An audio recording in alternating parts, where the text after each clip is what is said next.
2008, I bought my first purpose rental for investment. And that was, I think I put $6,000 down. It was a second home because you could qualify for the mortgage for a second home then. That was the rules. So right during the meltdown? A little small town. I put my 5% down. It was a little townhome, and it had a strata, which I'm not a fan of stratas now if you're doing investments because you have no control. But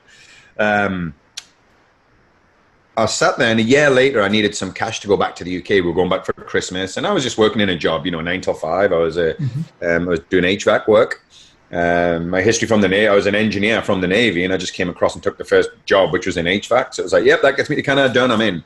And so, I mean, it pays okay, but it's not a great, you're not going to retire rich from that. Yeah.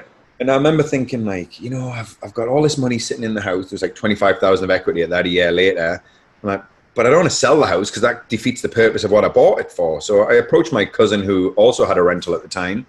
I said, look, if you give me $20,000, I know you want another rental. You can come in on this rental. And if we sell it tomorrow, I'll give you 20 grand back and we split everything 50-50 after that.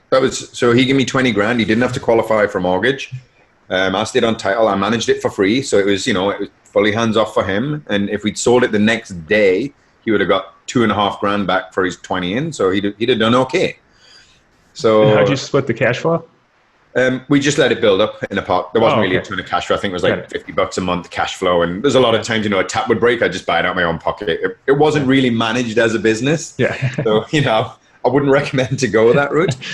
But I was doing the math and then started to understand ROI a little bit. And I'm like, wow, I put 6 in, got 20 back in a year later, and I still own the house. I made like 333% ROI and still own the home. And I'm like, how do I duplicate that? And that's what started me, that really piqued my interest and made me start to read, learn, go on courses,